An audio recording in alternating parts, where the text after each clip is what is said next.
Hi అండి. Welcome to @Sweety Sahasra vlogs. ముందుగా మన ఛానల్‌ని ఎవరైతే కొత్తగా చూస్తున్నారో మన ఛానల్ స్వీటీ సహస్ర వ్లాగ్స్‌ని లైక్ చేయండి, షేర్ చేయండి, సబ్స్క్రైబ్ చేసుకోండి. అలాగే మన ఛానల్‌ని సపోర్ట్ చేస్తూ ఉండండి. నేను ఈరోజు మీ ముందుకి ఒక సింపుల్ రెసిపీతో అయితే వచ్చానండి. అదేంటంటే రవ్వ కేసరి స్వీట్ రెసిపీ అనమాట. ఈ రవ్వ కేసరి రెసిపీ అనేది చాలా సింపుల్‌గా చేసుకోవచ్చు. టేస్ట్ అయితే చాలా బాగుంటుంది. అండ్ ఈ రవ్వ కేసరి రెసిపీ అనేది చాలా ఈజీగా చేసుకోవచ్చండి. ఇంట్లో ఉండే ఇంగ్రీడియంట్స్ అయితే చేసుకోవచ్చు. చాలా ఈజీగా ఉంటుంది ప్రాసెస్ అనేది. ఒకసారి మీరు కూడా ట్రై ట్రై చేయండి ఇంట్లో.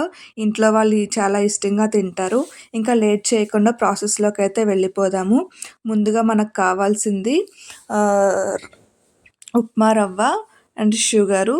ఇక్కడ వచ్చేసి డ్రై ఫ్రూట్స్ అనమాట. నేను ఇక్కడ డ్రై ఫ్రూట్స్, కిస్మిస్ అండ్ జీడిపప్పు అయితే తీసుకున్నాను. తర్వాత కళాయి పెట్టుకొని కొంచెం నెయ్యి అయితే వేసుకోవాలి. ఇక్కడ నేనైతే ఇంట్లో ప్రిపేర్ చేసిన నెయ్యి అయితే వాడుతున్నానండి. ఇలా నెయ్యి కరుగుతుంటే ఆ స్మెల్ అనేది చాలా బాగుంటుంది. అదే హెల్త్కి కూడా చాలా మంచిదండి. ఇంకా తర్వాత ఇక్కడ జీడిపప్పు అయితే నెయ్యిలో వేయించుకుంటున్నాను. ఇలా గోల్డెన్ కలర్లోకి వచ్చేదాకా వేయించుకోవాలి డ్రై ఫ్రూట్స్ అనేది.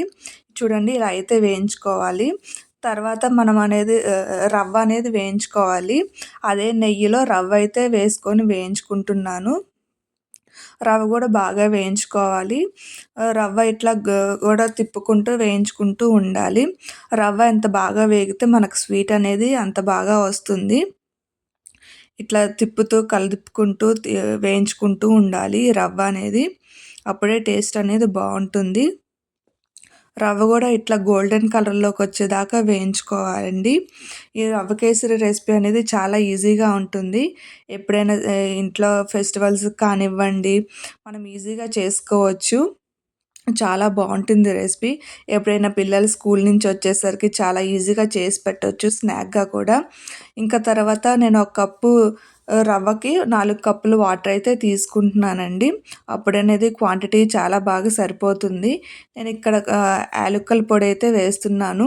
కొంతమంది ఫుడ్ కలర్ అది వేస్తూ ఉంటారు. ఫుడ్ కలర్ అనేది ఆప్షనల్ అండి, మీ ఇష్టం. వేసుకుంటే వేసుకోవచ్చు, లేకపోతే లేదండి. నేనైతే ఫుడ్ కలర్ అనేది వేయట్లేదు. ఇంకా ఇక్కడ మనకి వాటర్ అయితే బాయిల్ అయిపోయాయి.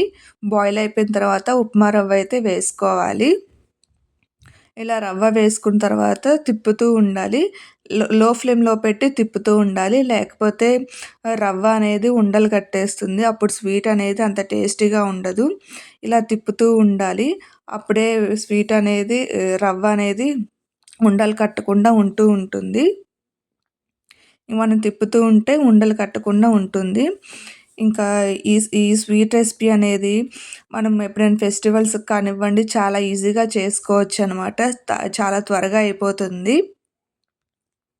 ఈ స్వీట్ రెసిపీ అనేది ఎంతటి వంట రాని వాళ్ళైనా చాలా ఈజీగా చేసుకోవచ్చు ఈ ప్రాసెస్‌లో. ఒకసారి ట్రై చేసి చూడండి. చాలా సింపుల్‌గా ఉంటుంది. ఇంకా మనకి ఇక్కడ రవ్వ అయితే ఉడికిపోయిందనమాట. నేనైతే షుగర్ వేస్తున్నాను. షుగర్ చూసుకొని వేసుకోండి. మరీ షుగర్ ఎక్కువైనా కానీ అంత టేస్టీగా ఉండదు. కొంచెం తిన్న వెంటనే ఎవిడి కొట్టేస్తుంది. ఒకవేళ మీరు దేవుడికి నైవేద్యంగా చేస్తున్నారనుకుంటే టేస్ట్ అయితే చూడకండి. ఎందుకంటే మనం ఏదైనా నైవేద్యంగా పెట్టాలనుకుంటే ఫస్ట్ దేవుడికి పెట్టాక మనం తినాలి కాబట్టి టేస్ట్ అయితే చూడకండి. మీరు నార్మల్‌గా తినడానికి చేసుకున్న వాళ్ళైతే టేస్ట్ అయితే చూసుకోండి. షుగర్ సరిపోకపోతే షుగర్ వేసుకోండి. నేను ఇక్కడ కొంచెం నెయ్యి అయితే వేస్తున్నాను ఇంకా. నెయ్యి వేస్తే చాలా బాగుంటుంది టేస్ట్ అనేది. అంతేనండి. ఇంకా నేను పైన జీడిపప్పు కూడా వేస్తున్నాను. ఇందాక మనం నేతిలో వేయించుకున్నాం కదా! ఆ జీడిపప్పు అయితే వేస్తున్నాను. అంతేనండి. సింపుల్‌గా రవ్వ కేసరి రెసిపీ అయితే ప్రిపేర్ అయిపోయింది. ఒకసారి ఈ స్టైల్‌లో అయితే ట్రై చేయండి. చాలా బాగుంటుంది. చాలా టేస్టీగా ఉంటుంది. ఈ రెసిపీ అనేది మీ ఫ్యామిలీ మెంబర్స్‌కి అండ్ ఫ్రెండ్స్‌కి కూడా షేర్ చేయండి. ఎలా వచ్చిందో నాకు కామెంట్ చేయమని చెప్పండి. అంతేనండి. మన కేసరి అయితే ప్రిపేర్ అయిపోయింది. మనమైతే బౌల్‌లో అయితే సర్వ్ చేసుకుందాము. ఈ కేసరి ట్రై చేసి ఎలా వచ్చిందో నాకు కామెంట్ సెక్షన్లో కామెంట్ చేయండి. అండ్ అలాగే మన ఛానల్ @స్వీటీ సహస్ర వ్లాగ్స్ని లైక్ చేయండి, షేర్ చేయండి, సబ్స్క్రైబ్ చేసుకోండి. పక్కనున్న బెల్ ఐకాన్ అయితే క్లిక్ చేయండి. నేను వీడియో అప్లోడ్ చేసినప్పుడల్లా మీకు నోటిఫికేషన్ అయితే వస్తుంది. థ్యాంక్ యూ అండి. Thank you so much.